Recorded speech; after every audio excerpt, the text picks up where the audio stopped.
The recent ceasefire agreement between Israel and Hamas brought a tentative peace to the Gaza Strip. This agreement, painstakingly negotiated, promised a phased approach to resolving the ongoing conflict. The first phase focuses on a delicate hostage exchange. Palestinian prisoners and detainees held by Israel would be traded for Israeli hostages held by Hamas. This exchange was designed to build trust. It was seen as a crucial step towards a lasting peace. The second phase of the agreement outlines a complete Israeli withdrawal from Gaza. This withdrawal is contingent upon the successful completion of the hostage exchange. Negotiations on this phase, however, have been fraught with difficulties. Israeli Prime Minister Benjamin Netanyahu has been hesitant to engage in substantive talks. He has only authorized discussions on the technical aspects of the first phase. Adding another layer of complexity, a third phase addresses the sensitive issue of exchanging bodies. This phase also includes a plan for the desperately needed reconstruction of Gaza. The details of this plan, however, remain vague. The fragile nature of the ceasefire underscores the deep-seated mistrust between the two sides. The success of this agreement hinges on both sides upholding their commitments.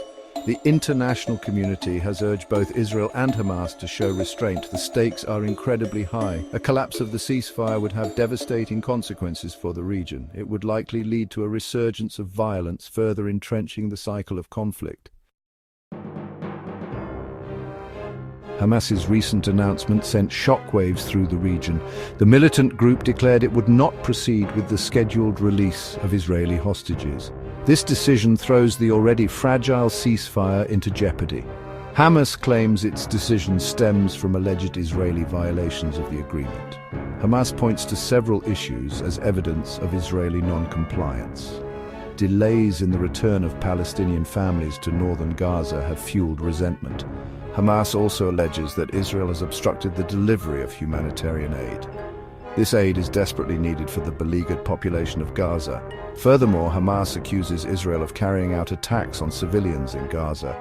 These alleged attacks, if true, would constitute a clear violation of the ceasefire. Hamas demands that Israel address these grievances before any further hostage releases take place. They insist that Israel must comply and compensate for its alleged breaches of the agreement. The delay in the hostage release has sparked outrage in Israel. Families of the hostages, desperate for their loved ones' return, feel betrayed. The Israeli government now faces immense pressure to respond decisively to Hamas's actions. The situation remains highly volatile, with the potential for a rapid escalation of violence. Former US President Donald Trump injected himself into the already tense situation. Trump issued a stark warning, stating that all hell is going to break out if Hamas fails to release all Israeli hostages by Saturday. This unexpected intervention has further complicated an already delicate situation. Trump's pronouncements, known for their unpredictability, have raised eyebrows in diplomatic circles. Adding fuel to the fire, Trump suggested that the United States should consider taking over and developing the Gaza Strip. This proposal, made without consulting any of the parties involved, has been met with skepticism and alarm. Many observers see it as unrealistic and potentially inflammatory. Trump's statements appear to have undermined the ceasefire agreement. Hamas, already wary of US guarantees, now views the agreement with even greater suspicion. The group sees Trump's words as evidence that the United States cannot be trusted as an honest broker. The timing of Trump's intervention could not be worse.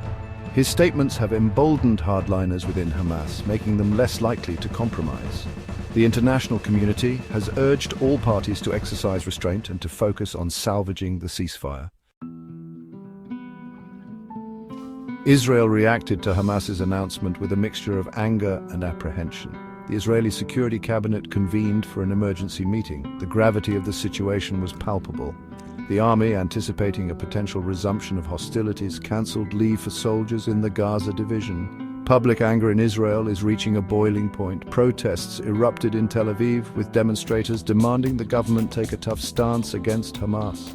The protests, fueled by anxiety and frustration, spilled onto a major highway, bringing traffic to a standstill. The crisis has exacerbated existing political divisions within Israel. Finance Minister Bezalel Smotrich, a hardliner known for his uncompromising views, issued a stark ultimatum. He threatened to withdraw from the governing coalition if the war does not resume after the first phase of the ceasefire. This threat places Prime Minister Netanyahu in an impossible position. He must now choose between preserving his fragile coalition and salvaging the ceasefire. The situation remains fluid and unpredictable. The world watches with bated breath, hoping for a peaceful resolution to this dangerous standoff.